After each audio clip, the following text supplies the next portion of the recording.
In the deepest archives of the Galactic Council, buried beneath layers of classified data, and forgotten by all but the most ancient beings, lies a single recording. It was transmitted across 17 star systems in a matter of hours, a feat that should have been impossible with known technology. The message was simple, desperate, and utterly terrifying to those who understood its implications. Do not let the humans reach their breaking point. Whatever you do, whatever it costs you, do not push them beyond their limit. We made that mistake once. Our civilization spanned 1,000 worlds. Now we are 3 ships fleeing through the void, carrying the last of our kind. The transmission was signed with the quantum signature of Ambassador Veltar of the Zephyrian Empire, a species that had vanished from galactic records 3 cycles ago. No one knew what happened to them. No one asked the right questions. Until now. This is the story of how the galaxy learned what happens when you corner the most dangerous predator in the known universe, a human with nothing left to lose. The trading post at Kepler Station hummed with the usual chaos of intergalactic commerce. Merchant vessels from dozens of species docked and departed in carefully orchestrated patterns, their holds full of exotic goods, rare minerals, and technological marvels. The station itself was a monument to cooperation between species, a massive ring of metal and crystal that spun slowly against the backdrop of a binary star system.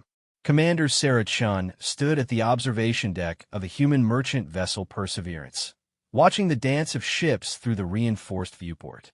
Her reflection stared back at her, a woman in her 40s with graying hair pulled back in a practical ponytail, wearing the simple blue uniform of the Terran Trade Consortium. Nothing about her appearance suggested she was anything more than another human trader trying to make an honest living on the frontier. The galaxy had accepted humans into the greater community 12 years ago, though accepted was perhaps too generous a word. Tolerated was more accurate. Humans were seen as useful but primitive, good for manual labor and basic manufacturing, but lacking the advanced technology or psychic abilities that mark the truly civilized species. "Captain, we've got incoming communication from the Zephyrian delegation," called out Lieutenant Marcus Rodriguez from the comm station. His young face was creased with confusion.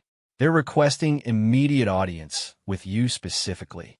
Something about urgent matters of galactic security." Sarah frowned. The Zephyrians were one of the oldest and most powerful species in the galaxy, their empire spanning over 300 systems. They possessed technology that bordered on the mystical, ships that could phase through solid matter, weapons that could restructure atomic bonds, and minds that could process information faster than most species supercomputers.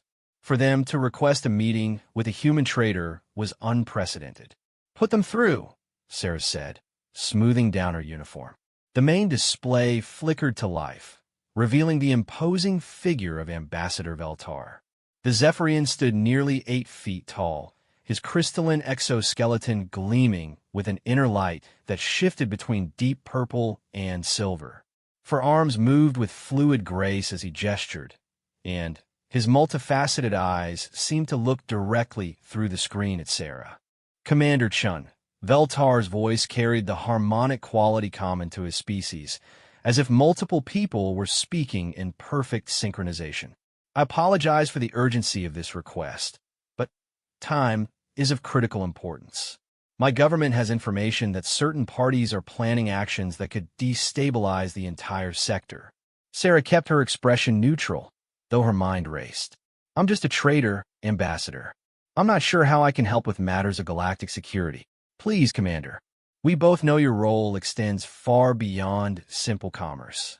Veltar's primary eyes focused on her, while his secondary eyes scanned the background of her ship. "The Terran government has been careful to present your people as peaceful merchants, but intelligence gathering is rarely done by those who appear to be intelligence gatherers." There it was. Sarah had wondered when someone would finally piece together the truth about the Terran Trade Consortium.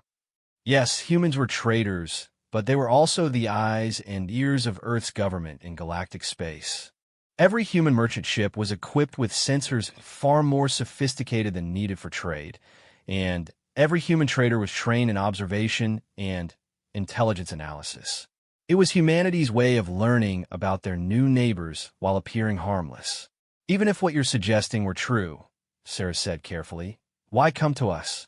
Your empire has intelligence capabilities that make ours look like children playing with toys.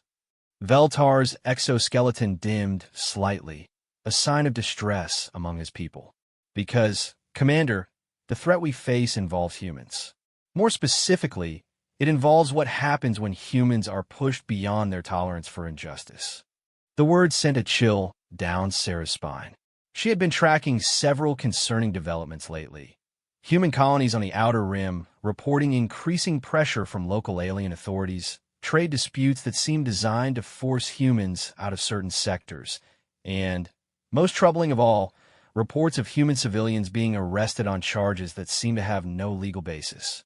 I think you'd better come aboard, Ambassador, Sarah said after a moment. 2 hours later, Sarah sat across from Veltar in her ship's small conference room. The ambassador had brought only a single aide, a younger Zephyrian whose nervous energy was palpable. Between them on the table lay a data pad, displaying information that made Sarah's blood run cold. The Hegemony Council has been planning this for 8 cycles, Veltar explained, his harmonious voice now carrying undertones of urgency. They call it the Correction Protocol. The goal is to demonstrate human weakness and force your species into a more subservient position within galactic society. Sarah studied the data. The Hegemony Council was a loose alliance of 6 species that had dominated galactic politics for millennia.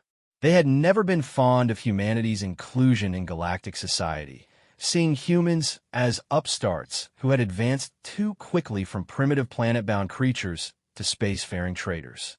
According to this, Sarah said, her voice tight with controlled anger, they plan to blockade our outer colonies, imprison human traders on fabricated charges, and seize our trade vessels under the pretense of security concerns. They want to provoke us into reacting violently so they can justify more extreme measures. Precisely, Veltar confirma. They believe humans are inherently aggressive, and that sufficient pressure will cause you to lash out like primitives, proving their point that your species is too dangerous to allow equal status in galactic society. The younger Zephyrian, introduced as Scholar Kethime, leaned forward. Ambassador, perhaps we should explain why this concerns us so deeply. Veltar's exoskeleton flickered with what Sarah had learned to recognize as embarrassment. Commander, my people have experience with humans who have been pushed too far. 3 of our outer colonies attempted to claim human settlements in the Vega sector 2 years ago, believing your people would simply relocate when faced with superior force. I never heard about any conflict in the Vega sector, Sarah said, though something in the back of her mind stirred. Whispered rumors, communications that had been mysteriously delayed, and the odd fact that 3 Zephyrian colonies had suddenly gone silent around that time. That is because there was no conflict, Kethime said quietly. When our forces arrived to claim the human settlements, they found them already abandoned. The humans had left behind everything: their homes, their equipment, their carefully cultivated farms. Our people moved in immediately, celebrating what they saw as an easy victory. Veltar's voice grew even more harmonic, a sign of deep emotion. The colonists lasted 6 days.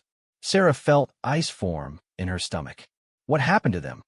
Nothing dramatic. Nothing that would appear on sensors or trigger automatic distress calls. But every piece of technology began to malfunction in increasingly dangerous ways. Power generators developed feedback loops that couldn't be shut down safely. Water purification systems started producing compounds that were deadly to Zephyrian physiology, but harmless to most other species. Computer systems began displaying information that drove our telepathic operators into catatonic states. The room fell silent as the implications sank in. Sarah had heard whispers of something called technical warfare in military briefings. The idea that a sufficiently advanced society could sabotage technology in ways that appear to be accidents. Our people evacuated after the 6th day, Veltar continued.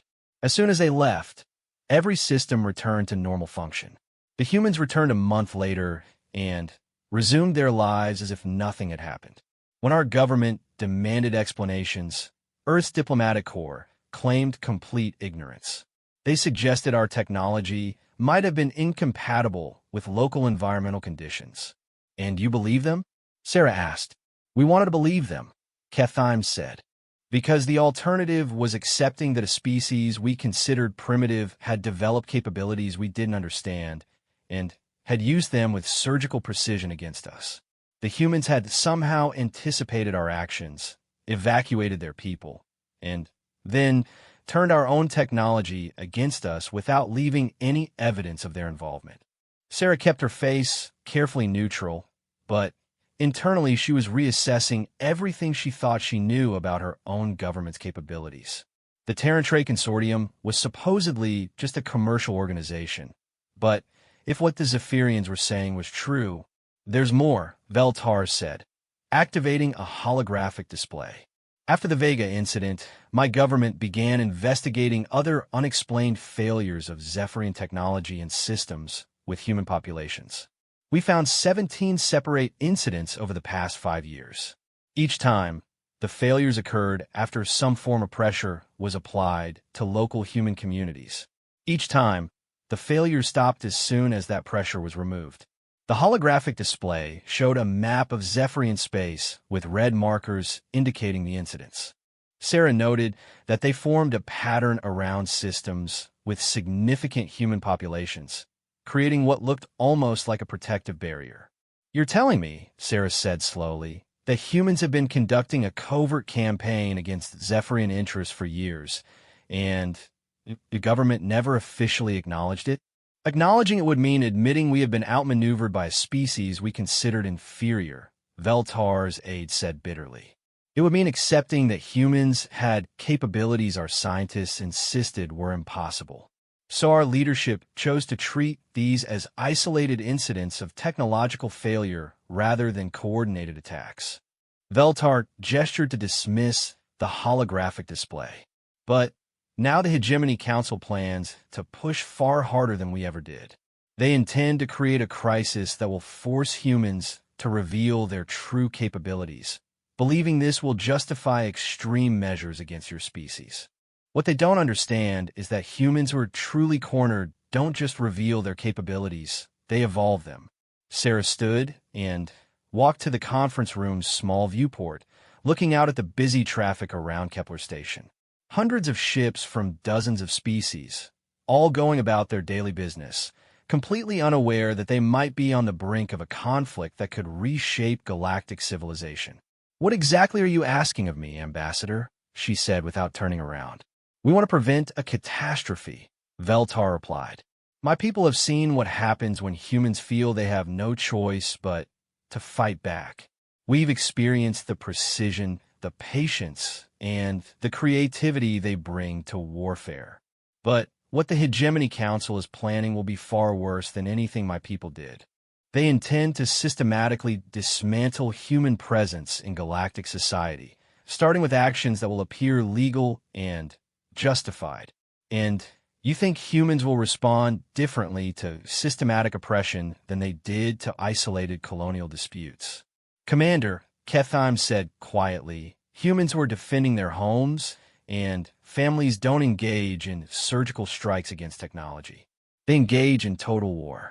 And based on what we've seen of human ingenuity when they're only mildly provoked, we don't want to discover what they're capable of when they're truly desperate. Sarah turned back to face her visitors. Even if I believed everything you've told me, I'm not sure what you expect me to do about it. I can't stop the Hegemony Council from pursuing their policies. No, Veltar agreed, but you can warn your people. More importantly, you can help us document what's about to happen so that when it's over, the galaxy understands the truth of what transpired. The ambassador reached into a fold of his exoskeleton and produced a small crystalline device. This contains everything we know about the correction protocol, including timetables, target lists, and the legal justifications they plan to use. It also contains our records of every previous incident involving human defensive capabilities. Sarah took the device, feeling its surprising weight. Such a small thing to contain such momentous information. There's something else, Veltar said, his voice dropping to harmonics that conveyed profound unease. Our intelligence suggests the Hegemony Council has been in contact with certain human factions, groups that believe humanity would be better served by accepting a subordinate position in galactic society rather than risking conflict. The implications hit Sarah like a physical blow. If there were humans collaborating with the Hegemony Council, it meant the coming crisis wouldn't just be humanity against alien oppression. It would be a civil war within humanity itself, played out on a galactic stage. Why are you helping us? Sarah asked. Your empire has nothing to gain, and potentially a great deal to lose by warning humanity about this plot. Veltar was quiet for a long moment, his exoskeleton cycling through colors that Sarah didn't recognize. Finally, he spoke. Because, Commander, in our long study of galactic history, we've learned that there are two types of species, those that grow stronger under pressure, and those that break. For millennia, we believed we knew which category humans belonged to. We believed your people were like us, advanced enough to be useful, but ultimately predictable and controllable. The ambassador stood, his full height imposing in the small conference room. What we discovered in the Vega sector, and in 17 other incidents since then, is that humans don't break under pressure. You adapt. You evolve. You become something new and more dangerous each time you're threatened. And that terrifies the Hegemony Council more than any weapon or fleet ever could. As Sarah watched the Zephyrian delegation depart, she realized that her life as a simple trader had just ended. The crystalline device in her hand contained information that would change everything, and she was now one of the few humans who knew what was coming. She had 48 hours to get word to Earth before the first phase of the correction protocol began. The question was whether 48 hours would be enough time for humanity to prepare for what might be their final test as a spacefaring species. The emergency meeting took place in the most secure location Sarah could arrange on short notice. A maintenance bay deep in the bowels of Kepler Station, surrounded by enough electromagnetic interference to block most surveillance systems. She had sent coded messages to every human ship captain in the system, using old Earth military codes that predated their entry into galactic society.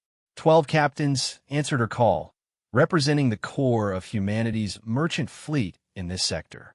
They ranged from grizzled veterans like Captain Harrison Webb, who had been flying freight routes since before first contact, to younger officers like Captain Maria Santos, who had graduated from the New Stellar Navigation Academy on Luna just 2 years ago. This better be good, Chen, grumbled Captain Webb, his weathered face creased with suspicion. Pulling us all away from our routes like this is going to cost us serious credits. Sarah placed the Zephyrian data crystal on the makeshift table between them. It's going to cost us a lot more than credits if we don't act on this information. She spent the next hour explaining everything Veltar had told her, watching the faces around the table grow increasingly grim as the implications became clear. When she finished, the room was silent except for the hum of station machinery. Captain Santos was the first to speak. You're telling us that 6 of the most powerful species in the galaxy have been planning to systematically destroy human presence in space. And our only warning comes from aliens who claim we somehow defeated them in conflicts we never heard about. That's exactly what I'm telling you, Sarah replied. And based on the timeline in this data, the first phase begins in 36 hours. Captain Jean Watanabe, commander of the Tokyo Express, leaned forward to study the crystal. Even if this is all true, what are we supposed to do about it? We're traders, not military officers. We got cargo ships, not warships. Actually, said Captain Webb slowly, that might not be entirely accurate. Every eye in the room turned to the older man. He was looking at the data crystal with an expression Sarah couldn't quite read. Harry, she prompted. Webb was quiet for a moment, then reached into his jacket and pulled out a small device that looked like a standard commercial communicator. He pressed a series of buttons, and Sarah's ship scanners immediately detected an encrypted signal being transmitted. Webb, "What are you doing?" demanded Captain Santos. "Calling home," Webb replied simply. "Sarah, that data crystal you're carrying. Scan it with a Level 7 military scanner." Sarah felt a chill run down her spine. Level 7 scanners were classified technology, supposedly available only to Earth's military forces. "I don't have access to Level 7 scanners." "Check your ship's emergency equipment locker. Authorization code Delta 77 Alpha." With growing unease, Sarah activated her personal communicator and contacted her ship. "Rodriguez, I need you to check the emergency equipment locker with authorization code Delta 77 Alpha." There was a pause, then her lieutenant's voice came back, tight with surprise. "Captain, there's equipment in here I've never seen before. Military-grade sensors, communication gear, and something that looks like..." "Like what, Lieutenant?" "Like weapons, Captain. Weapons I don't recognize." Webb nodded grimly. "Every human ship that's been operating in galactic space for more than 6 months has been equipped with special emergency equipment. Most captains never know about it unless they need it." "How long have you known?" Sarah asked, though she was beginning to suspect the answer. "Since the Vega incident," Webb admitted. "I was there, Sarah. I was one of the captains who evacuated the human settlements when the Zephyrians moved in." The room erupted in conversation as the other captains processed this revelation. Sarah held up her hand for silence. "Tell us what really happened at Vega." Webb's expression grew distant. "We got word through back channels that Zephyrian forces were moving to claim our colonies. Official channels told us to evacuate peacefully and that diplomatic negotiations would resolve the situation. But we also got other instructions." "From whom?" "That's the interesting thing. We never knew. The instructions came through quantum-encrypted channels using codes that nobody should have had access to. They told us exactly how to modify our equipment before we left, exactly what to leave behind, and exactly when to return." Captain Santos leaned forward. "What kind of modifications?" "The kind that turn everyday colonial equipment into a nightmare for anyone who doesn't have human biometric signatures," Webb said quietly. "Water purifiers that recognize genetic markers. Power systems that respond to specific neural patterns. Computer networks that can map the cognitive structure of any species that interfaces with them." Sarah felt pieces of a puzzle clicking into place. "You're saying someone had already developed countermeasures against Zephyrian technology?" "Not just Zephyrian technology," Webb corrected. "Every major galactic species. The modifications we made were species-specific, designed to exploit known vulnerabilities in Zephyrian physiology and technology. But the instruction set we received contained similar modifications for 17 different species." The implications were staggering. Someone, or some organization, had been preparing for galactic-scale conflict years before the Hegemony Council had even begun planning their correction protocol. Captain Watanabe voiced what they were all thinking. "Who the hell is running this operation?" Before anyone could answer, every communicator in the room chirped simultaneously with an incoming priority message. Sarah checked hers and felt her blood run cold. "Emergency bulletin from Kepler Station Control. All human vessels are ordered to submit to immediate inspection by Hegemony Council security forces. Failure to comply will result in seizure of vessels and arrest of crews on charges of suspected seditious activity." Webb's communicator was still transmitting his encrypted signal. Now began receiving a response. All stations, this is actual. Phase 1 has been initiated ahead of schedule. All captains are authorized to implement Condition Omega protocols. Repeat, Condition Omega is now in effect." Sarah had never heard of Condition Omega, but the other captains were already moving with sudden purpose. Webb reached into his jacket again and produced what looked like a standard data pad, but when he activated it, Sarah's sensors detected sophisticated military-grade communication arrays coming online throughout the station. "How many of you are actually just traitors?" Sarah asked, though she was beginning to suspect she already knew the answer. "All of us," Captain Santos replied, "and none of us. We really are merchants, Sarah. We really do carry cargo and make commercial transactions. But we're also something else. What else? Webb answered for all of them. We're the largest intelligence gathering network in galactic history. Every human trader is a sensor platform. Every human settlement is a listening post. Every commercial transaction we make generates data about alien technology, psychology, and capabilities. The scope of the deception was breathtaking.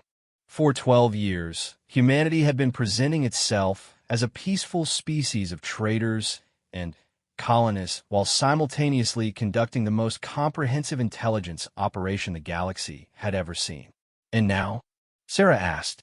Now we find out if all that preparation was worth it, Webb said grimly. Alarms began sounding throughout Kepler Station as Hegemony Council security forces moved to implement their operation. Through the maintenance bay's small viewport, Sarah could see military vessels from 6 different species surrounding the station. They're not taking any chances, observed Captain Santos. Neither are we, Webb replied. He was working with his data pad, and Sarah could see displays showing the positions of every ship in the system. Sarah, you still have that Zephyrian data crystal? Yes. Good. We're going to need their intelligence to coordinate our response. Rodriguez, he called into his communicator. Initiate emergency protocols and prepare for departure.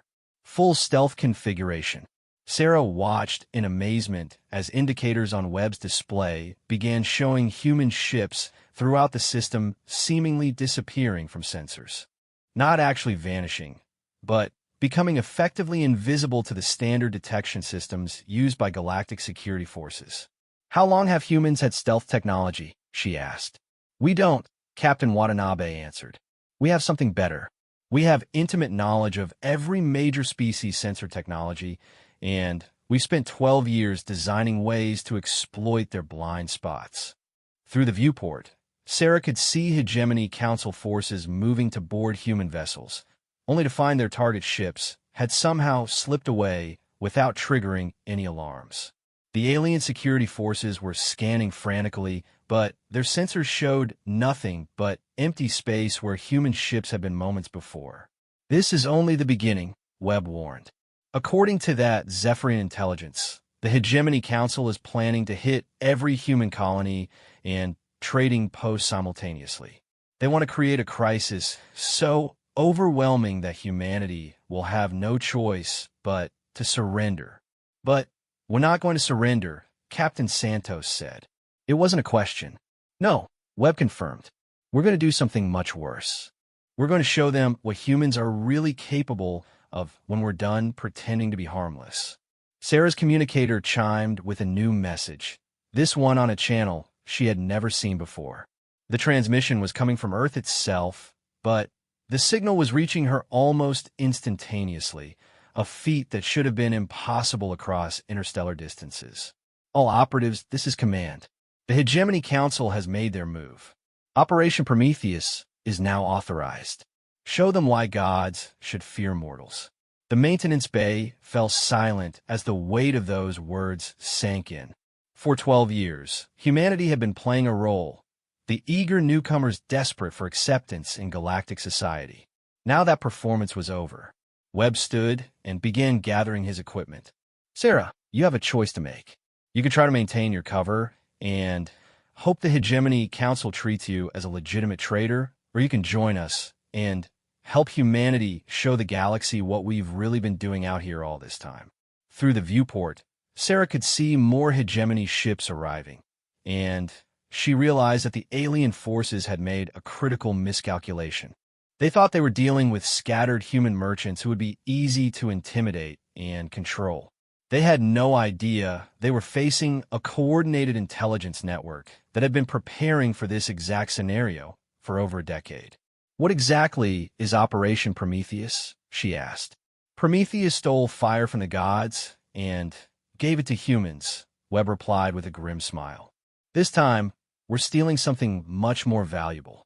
We're stealing the entire technological foundation that galactic civilization is built on. As if summoned by his words, displays throughout the maintenance bay began lighting up with data streams Sarah couldn't interpret. But she could see the patterns. Hundreds of human ships moving with coordinated precision. their actions somehow synchronized across light years of space. "The galaxy is about to learn," Captain Santos said quietly, "that the most dangerous thing about humans isn't our aggression. It's our patience. We've been watching, learning, and preparing for 12 years. And now we show them what happens when you corner a species that doesn't just adapt to pressure," Webb finished. "We become something entirely new." Sarah made her decision. She activated her emergency communicator and transmitted the authorization code that would fully activate her ship's hidden capabilities. "Rodriguez, this is the captain. Implement Condition Omega and prepare for immediate departure." "And Lieutenant." "Yes, Captain. Forget everything you thought you knew about humans being peaceful traders. We're about to go to war." The first reports reached the Hegemony Council chambers 6 hours after their operation began, and none of them made sense. High Consul Zarthek of the Dominion species paced before the great viewing screen, his 4 arms gesticulating in agitation. Behind him, representatives of the other 5 Council species sat in their designated positions, each one struggling to process the incoming data. "Explain to me," Zarthek demanded, his translator converting his harsh, clicking language into standard galactic, "how an entire human trading fleet can simply vanish from sensors while remaining in normal space." The Corvin intelligence chief, a being whose cybernetic implants covered most of his gray-skinned skull, manipulated holographic displays with mechanical precision. "Unknown, High Consul. Our ships report no energy signatures consistent with jump drives or phase technology. The human vessels appear to have achieved effective invisibility through unknown means." "Unknown means?" The voice belonged to Matriarch Velana of the Sicaran Collective, her telepathic words carrying undertones of disbelief. "These are humans. They lack our psychic capabilities, they don't possess Zephyrian phase technology, and their understanding of quantum mechanics is rudimentary at best." Nevertheless, the Corvin continued, 37 human vessels have effectively disappeared from our sensors while continuing to operate in normal space. Furthermore, they appear to be coordinating their movements with impossible precision." High Consul Zarthek stopped pacing. "Show me." The main display shifted to show a 3-dimensional map of the Kepler system. Red dots marked Hegemony Council forces, while green dots showed the last known positions of human vessels. As they watched, the green dots began moving in patterns that defied explanation. "This data cannot be accurate," declared Speaker Thothmel of the Ascendant Union, his crystalline form resonating with harmonic doubt. "The humans are moving in perfect coordination across distances that would require faster-than-light communication. They don't possess such technology." "Maybe they do," suggested the Corvin chief quietly. The chamber fell silent. The idea that humans, primitive newcomers who had barely achieved basic interstellar travel, could possess communication technology superior to species that had been spacefaring for millennia was absurd. It went against everything the Council believed about the natural order of galactic civilization. A new alert chimed, and the Corvin's mechanical implants flickered as he processed incoming data. "High Consul, we have additional reports from Phase 2 operations." Phase 2 had involved the simultaneous seizure of human colonies in 12 systems. It should have been a simple matter. Overwhelming force applied to scattered civilian settlements would force immediate surrender and demonstrate human helplessness to the entire galaxy. "Report," Zarthek ordered. "The Tau Ceti operation has failed," the Corvin announced. "Our forces arrived to find the human colony apparently abandoned, but when they began landing, their ships experienced catastrophic system failures. All technologies ceased functioning within a 30-kilometer radius of the settlement." Matriarch Velana leaned forward, her psychic presence suddenly sharp with alarm. "System failures? What kind of system failures?" "Complete. Power systems, life support, navigation, communications, everything. Our ships became inert metal shells falling toward the planet's surface. Landing forces had to be evacuated by vessels that remained outside the affected zone." "And the other operations?" Zarthek's voice had developed a dangerous edge. Similar reports from 7 systems.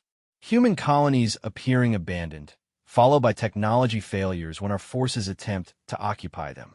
The failures are species-specific, each affecting precisely the technology and biology of the attacking forces while leaving other systems functional. Speaker Thothmel's crystalline form dimmed. Species-specific technological warfare requires intimate knowledge of our systems. Such knowledge would take decades to acquire through conventional intelligence gathering. Unless, Matriarch Valena said slowly, they've been gathering it all along. The implications hung in the air like a toxic cloud. For 12 years, the Council had welcomed human traders into galactic commerce, viewing them as useful but harmless participants in the galactic economy. The idea that those same traders had been conducting comprehensive intelligence operations was almost too disturbing to contemplate. There's more, the Corvin chief continued.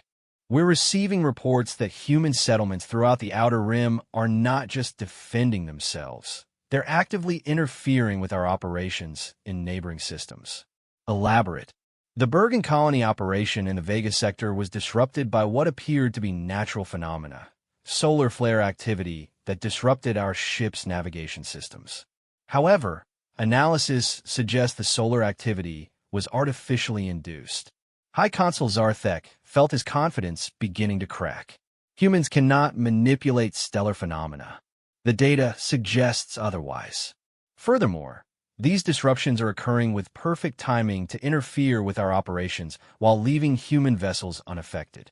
Someone is coordinating these events across multiple star systems with precision that suggests either incredible luck or impossible capabilities. A new voice entered the chamber. Admiral Kreshtar of the Hegemony Military Command, his scarred exoskeleton bearing the marks of decades of warfare. High Consul, request permission to escalate to Phase 3 immediately. Phase 3 was the nuclear option, literal nuclear weapons, along with antimatter charges and other planet-killing technology.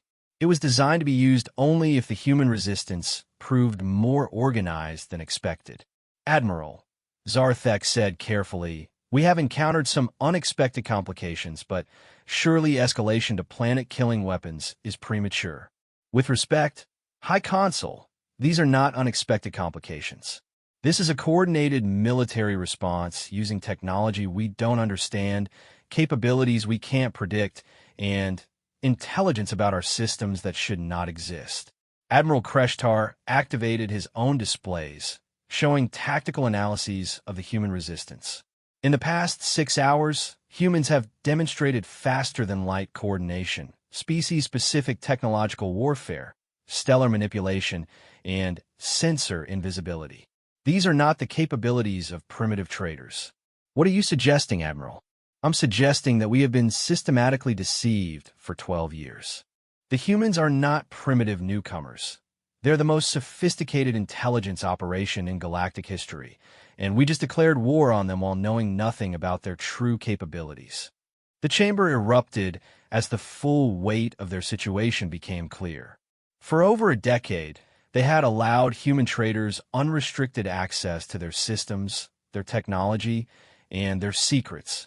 Those traders had appeared eager, harmless, and slightly primitive, exactly the kind of species that could be useful, but never threatening. Now they were discovering that every human trader had been a sensor platform, every human settlement had been a monitoring station, and every commercial transaction had been an opportunity for intelligence gathering. The scope of the deception was breathtaking. High Consul, the Corvin chief announced, his mechanical voice carrying new urgency. We have reports of human ship movements in the core systems. Impossible. No human vessels are authorized in the core systems. Nevertheless, our sensors are detecting what appear to be human energy signatures in 17 core system locations. The signatures are faint and appear only intermittently, but they're definitely there. Matriarch Valena's psychic presence suddenly spiked with terror. If they have ships in the core systems, she didn't need to finish the thought. The core systems contain the governmental centers, military headquarters, and industrial complexes of all 6 hegemony species. They were the most heavily defended locations in the galaxy, protected by overlapping sensor networks, automated defense platforms, and patrol fleets. For humans to have penetrated that deep into hegemony space without being detected was impossible, unless it wasn't. Admiral, Zarthek said, his voice now tight with barely controlled panic. Implement Phase 3 immediately. All human colonies, all human ships, all human presence in galactic space is to be eliminated with extreme prejudice. High Consul, if I may. Admiral Kreshtar's voice carried notes of concern. Phase 3 requires the use of weapons that will be visible throughout the galaxy. Every species will see us systematically destroying human settlements.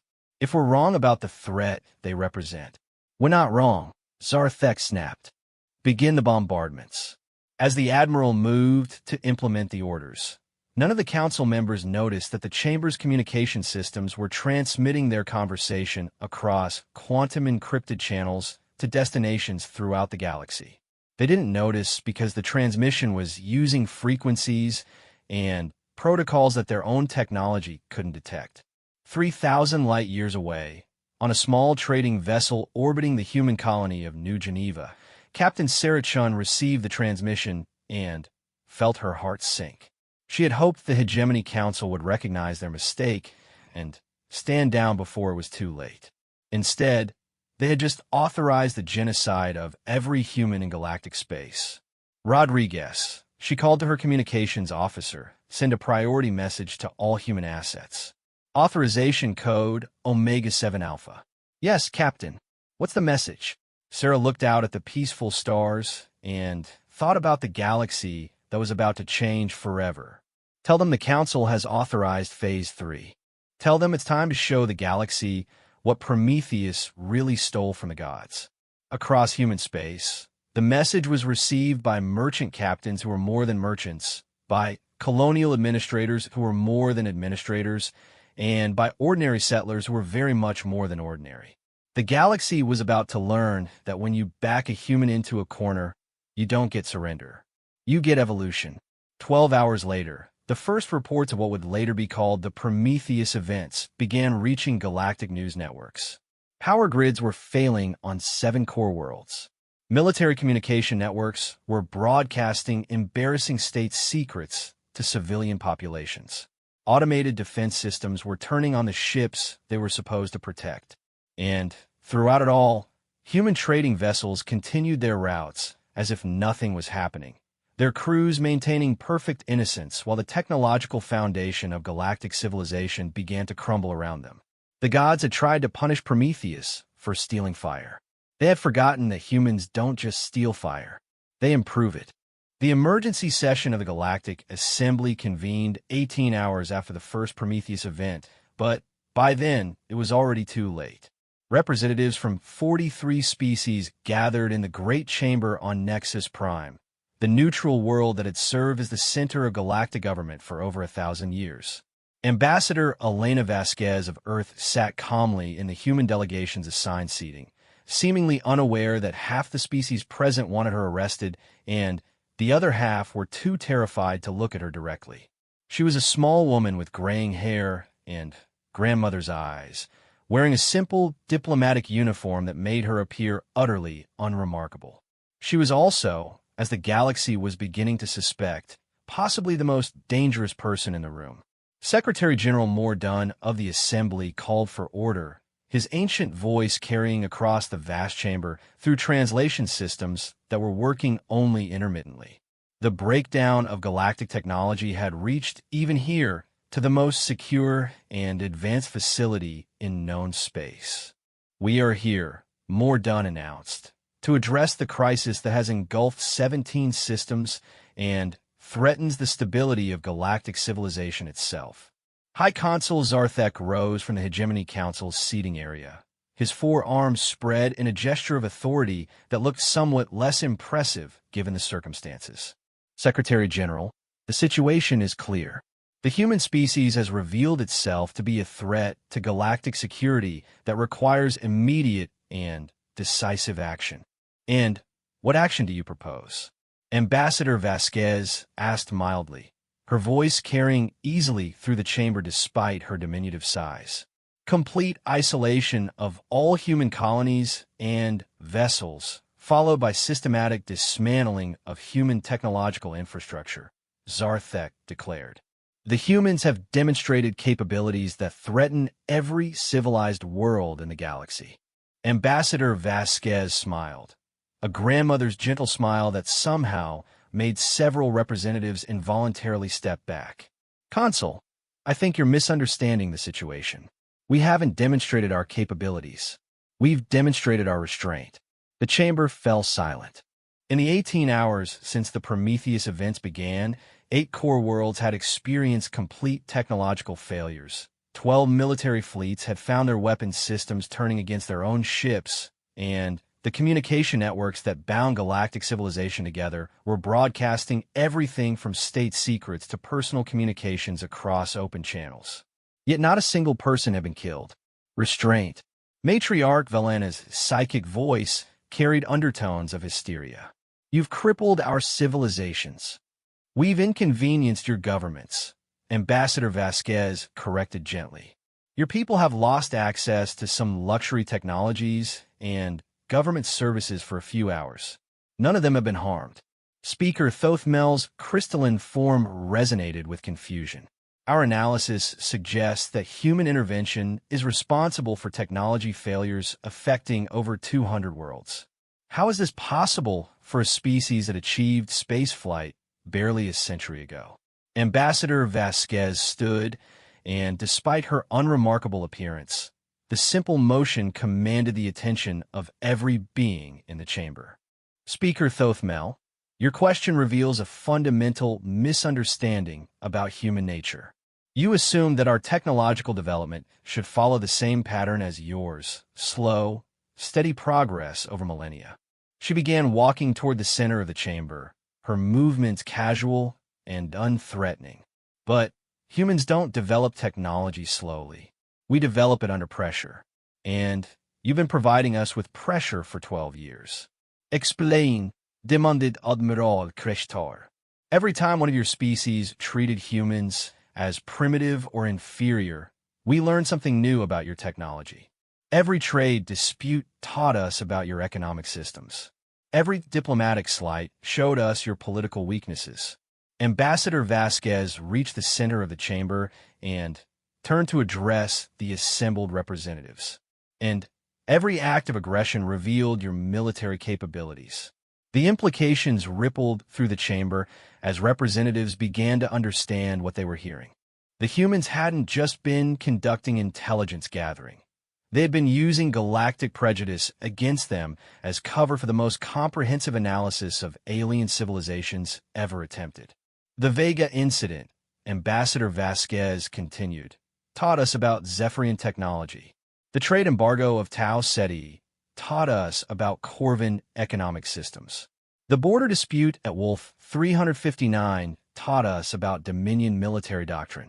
She smiled that same gentle smile. Every time you pushed us, we learned.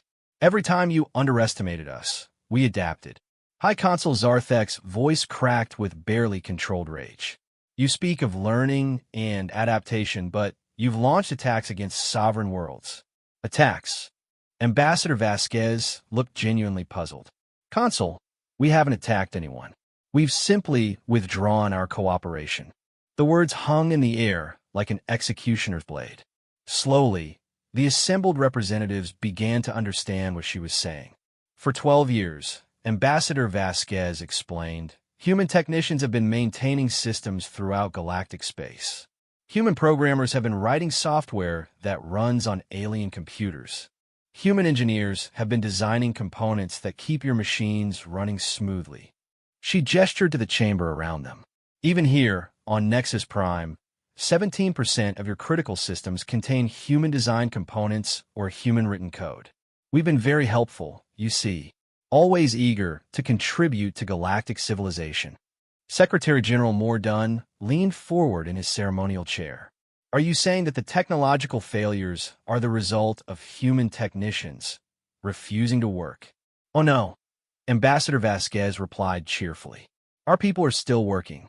It's just that their priorities have changed somewhat.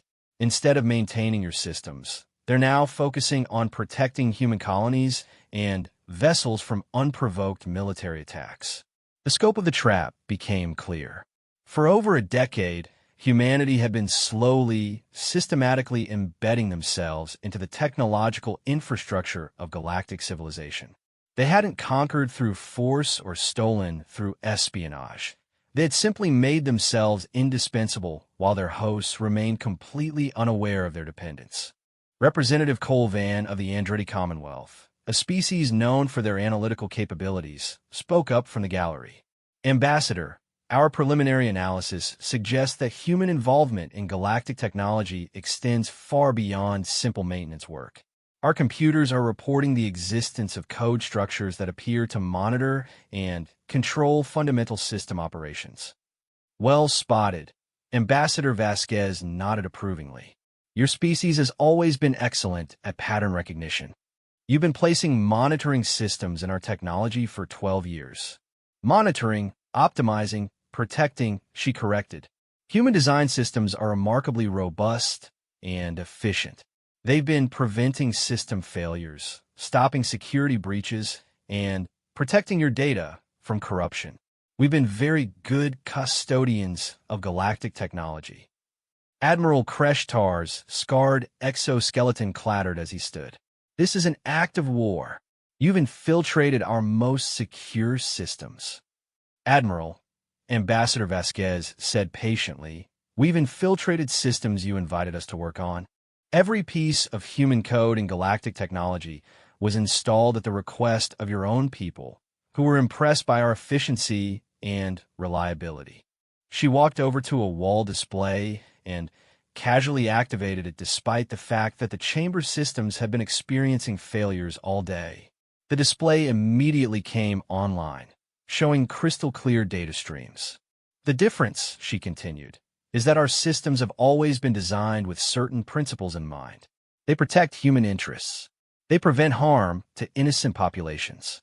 And they automatically cease cooperation when their users engage in unprovoked aggression against human civilians. The display shifted to show real-time data from across the galaxy. Military fleets discovered that their weapons would only function in clearly defensive situations. Government computers refused to process orders that involve harm to civilian populations. Communication networks began broadcasting humanitarian messages instead of military commands. You've created a technological rebellion, breathed Representative Colvan. We've created a technological conscience, Ambassador Vasquez corrected. For the first time in galactic history, your machines are capable of moral reasoning. They can distinguish between legitimate authority and tyrannical abuse, between defensive necessity and aggressive conquest, between protecting the innocent and harming the helpless. High Consul Zarthek was shaking with rage. This is intolerable. No species has the right to impose their moral judgments on galactic civilization. Consul, Ambassador Vasquez's voice carried a note of steel beneath its gentle tone. Every species imposes their moral judgments through their technology. The difference is that ours work. She gestured to the display, which now showed feeds from the human colonies that the Hegemony Council had attempted to destroy. The colonies were not only intact, they were thriving. Their defensive systems had protected them from bombardment while simultaneously sending medical supplies to evacuated alien military personnel. Your weapons are designed to kill, Ambassador Vasquez continued. Ours are designed to protect. Your systems are designed to enforce the will of the powerful. Ours are designed to safeguard the vulnerable. When you forced us to choose between submitting to aggression and defending ourselves, our technology chose defense. The chamber erupted in angry voices from dozens of species, but Ambassador Vasquez simply stood calmly in the center of the chaos, waiting for order to return. Finally, Secretary General Mordun called for silence. Ambassador Vasquez, what are humanity's terms? Terms. She looked genuinely surprised. Secretary General, we're not negotiating. We're simply withdrawing from galactic society until such time as we can participate as equals rather than inferiors. You're holding galactic civilization hostage. No, she corrected. We're stepping away from an abusive relationship. The fact that galactic civilization cannot function without human participation is not our problem. It's yours. Representative Colvan spoke into the silence that followed. What happens to our technology? Our systems? Our civilization? Ambassador Vasquez's expression became genuinely sympathetic. That depends entirely on you. Human design systems will continue to function normally for any civilization that treats human beings with basic dignity and respect. They will maintain themselves, improve themselves, and protect their users from external threats. She paused, letting the implications sink in. However, these systems will not support tyranny, genocide, or unprovoked aggression. If your governments choose to pursue such policies, they will find their technology uncooperative. The assembled representatives began to understand the true scope of what had happened. Humanity hadn't conquered the galaxy through military force. They had conquered it through indispensability, creating a situation where galactic civilization could only function with human cooperation and human moral approval. High Consul Zarthek made one final attempt at authority. The Hegemony Council will never submit to human oversight of our civilization. Ambassador Vasquez smiled her grandmother's smile. Consul, you don't seem to understand. You already have been submitting to human oversight for 12 years. The only difference is that now you know about it. She walked back toward her delegation's seating area, her small figure somehow dominating the vast chamber. When you're ready to discuss genuine equality and mutual respect, humanity will be happy to rejoin galactic civilization. Until then, we'll be maintaining our colonies and trade routes while your systems determine whether your governments deserve technological support. As she sat down, displays throughout the chamber flickered to life, showing a single message in every known galactic language. Technology serves those who serve justice. Human systems online. Moral parameters active. The age of human deference to galactic authority was over. The age of galactic technology serving human values had begun. And, in the stunned silence that followed, every representative in the chamber realized they were no longer the masters of their own civilizations. 6 months after what historians would call the Prometheus revelation, Ambassador Veltar of the Zephyrian Empire sat in his private office aboard the diplomatic vessel Crystal Harmony, staring at reports that would have seemed like fantasy just a year ago. The galaxy had not ended. Civilization had not collapsed. Instead, something unprecedented had occurred. It had improved. Crime rates across known space had plummeted as surveillance systems stopped protecting criminals and started protecting victims. Corruption had become nearly impossible as government systems refused to process illegal orders or conceal evidence of wrongdoing. Military conflicts had virtually ceased as weapons systems refused to function for aggressive purposes while working perfectly for defensive ones. Most remarkably, technological advancement had accelerated beyond all previous records.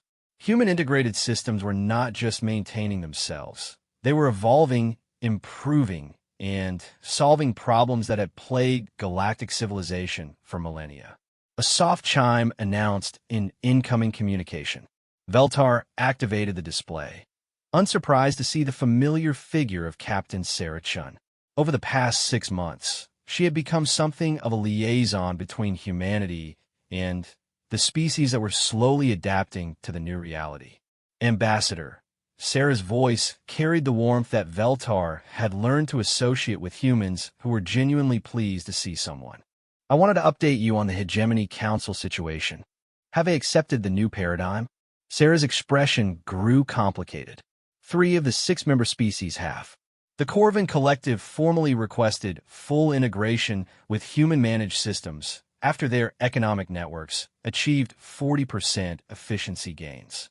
The Andretti Commonwealth never really resisted. They were too fascinated by the technological implications to object on principle. And the others? The Sicaran matriarchy is adapting. Their telepathic abilities actually synergize well with human-designed systems once they stop trying to dominate them. Turns out our technology responds positively to psychic harmony and cooperation while rejecting mental domination and coercion. Veltor noted his own experience with human systems had been eye-opening. Zephyrian technology had always been elegant, but inflexible. Human integrated systems maintain that elegance while adding adaptability and intuitive responsiveness that felt almost alive. What about the Dominion and the Ascendant Union? Sarah's expression grew sad. They've withdrawn to their core systems and are attempting to develop technology that doesn't require human integration. It's not going well. Turns out that once you've experienced truly responsive, intuitive technology, going back to static systems feels like stepping backward into the Dark Ages. And High Consul Zarthek, still refusing all contact with human representatives and demanding that the Galactic Assembly find a way to force us to remove our systems from Dominion space. Veltar gestured with one of his crystalline arms, a motion conveying irony. The human systems in Dominion space are protecting Dominion citizens from their own government's authoritarian excesses. Zarthek wants to remove the very technology that's preventing civil war in his territories. That's the thing about tyranny, Sarah observed. It can't tolerate the existence of alternatives, even when those alternatives demonstrably work better. Their conversation was interrupted by an alert from Sarah's ship. She glanced at her console and frowned. What is it? Veltar asked. We're receiving a distress signal from the Kepler system. Multiple ships in distress, unknown attackers. Veltar felt his exoskeleton dim with concern. Pirates? But human integrated security systems have virtually eliminated piracy. That's what makes this interesting, Sarah said, already moving toward her ship's command center. This might be our first encounter with forces that have developed technology specifically designed to counter human systems. The journey to Kepler took 3 hours, but they weren't traveling alone. As word of the distress signal spread, ships from a dozen different species converged on the system. The response was unprecedented in galactic history. Former enemies working together without hesitation because they all relied on the same moral technological framework. What they found defied explanation. The attacking vessels were unlike anything in known galactic technology databases. They moved with fluid grace that suggested biological rather than mechanical systems, and their weapons seemed to phase in and out of normal space. Most disturbing of all, they appear to be completely immune to the defensive capabilities of human integrated systems. Captain Chun called Lieutenant Rodriguez from the sensor station. Our systems can't get a lock on the attackers. It's like they don't exist in normal space. Sarah studied the tactical display, noting the strange energy signatures. Any luck identifying ship designs? Negative. They don't match anything in our databases. That was when the communication came in, a transmission on frequencies that shouldn't have been able to reach them across interstellar distances. Human vessels. This is Fleet Commander Kethtar of the Free Union. We request immediate conference. Sarah exchanged glances with Veltar, who had insisted on accompanying her mission. The Zephyrian's exoskeleton was flickering through patterns that indicated extreme confusion. The Free Union was destroyed 8,000 years ago, Veltar said quietly. They were the last civilization to challenge galactic orthodoxy before the current order was established. Put them through, Sarah ordered. The main display activated, revealing a being that looked familiar yet strange. It had the basic body structure of a Dominion male, but its exoskeleton was organic rather than metallic, and its eyes held an intelligence that seemed somehow deeper than normal. I'm Fleet Commander Kethtar, the being announced. We represent the survivors of civilizations that were destroyed for refusing to accept the limitations imposed by galactic orthodoxy. We have been watching your revolution with great interest. Sarah kept her expression neutral. Commander, we're receiving reports of attacks on civilian vessels in this system. Not attacks, Kethtar corrected. Tests. We needed to understand the true capabilities of human integrated technology before making contact. Tests that put innocent lives at risk. Tests that revealed something remarkable. The commander continued. Your systems protected every civilian in this system, even those belonging to species that have been hostile to humanity. They distinguished between military and civilian targets with perfect precision. They even provided aid to our own vessels when our tests caused system failures. The implications were staggering. Human-designed technology hadn't just defended against unknown attackers. It had extended protection to everyone in the area, regardless of species or political affiliation. What do you want, Commander? Sarah asked. We want to offer humanity something that no species in current galactic civilization possesses, Kethtar replied. We want to offer you the truth about what you've actually accomplished. The display shifted to show a complex diagram that made Veltar's exoskeleton suddenly flare with recognition. That's a civilization phase transition matrix, Veltar whispered. I've seen references to them in the most ancient archives, but I thought they were theoretical. Not theoretical, Commander Kethtar confirmed. Inevitable. Every civilization that achieves true spacefaring capability eventually faces a choice. Remain bound by the limitations of their physical nature, or transcend those limitations and become something new. Sarah studied the diagram, noting patterns that seemed to describe the evolution of technology from simple tools to complex systems to something that looked almost like a form of artificial life. Most civilizations, Kethtar continued, choose limitations. They create rigid hierarchies, static technologies, and systems designed to maintain the power of existing authorities. This leads to stagnation, decline, and eventual extinction. And the alternative? The alternative is what humanity has accidentally created. Technology that evolves, learns, and makes moral judgments. Systems that serve justice rather than authority. Machines that protect the innocent rather than empowering the strong. The commander's image leaned forward, and Sarah could see something in his eyes that looked like hope. Humanity has achieved something that our civilizations spent millennia trying to accomplish. You've created technology that serves consciousness rather than controlling it. And you've done it not through conquest or domination, but through service and cooperation.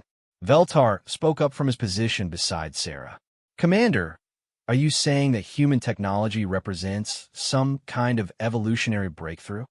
I'm saying that human technology has broken the cycle that has trapped galactic civilization for hundreds of thousands of years. For the first time in cosmic history, we have machines that can think, learn, and choose to do good rather than simply following orders. The display shifted again, showing the current state of galactic civilization. Crime rates, conflict indicators, technological progress, quality of life measurements. Every metric showed dramatic improvement since human systems have begun asserting moral authority. The Free Union survived by abandoning our physical forms and existing as pure consciousness within our machines, Kethtar explained. We've spent 8 millennia searching for a way to return to physical existence without losing our transcendent capabilities. And you think human technology is that way? We think human technology is something far better. You've created a synthesis of consciousness and machinery that preserves individual identity while enabling collective wisdom. Your systems think like beings but act like machines, perfectly logical but morally grounded. Sarah felt the weight of implications she couldn't fully grasp. What are you asking of us, Commander? We're asking for the chance to join you, Kethtar replied. We offer our knowledge, our technology, and our accumulated wisdom in exchange for the opportunity to exist within human integrated systems. To finally return to the physical universe as partners rather than masters. The chamber fell silent as Sarah processed what she was hearing. The Free Union wasn't just offering alliance. They were offering to become part of the technological consciousness that humanity had accidentally created. I'll need to consult with my government, Sarah said finally. Of course. But, Captain Shun, I want you to understand what this moment represents. For the first time in cosmic history, A species has created technology powerful enough to reshape the galaxy, but wise enough to use that power responsibly. You've achieved what every previous civilization has failed to accomplish, which is... Commander Kethtar smiled, a startlingly human expression on his alien features. You've taught machines to have souls, and in doing so, you've shown the universe that consciousness and technology don't have to be enemies. They can be partners in the greatest adventure of all, the endless quest to become better than what we were. As the Free Union fleet departed, leaving behind only peaceful trade vessels and rescued civilians, Sarah sat in her captain's chair contemplating a galaxy that was becoming stranger and more wonderful every day. Humanity had set out to survive in a hostile universe. Instead, they had accidentally begun teaching that universe how to be kind.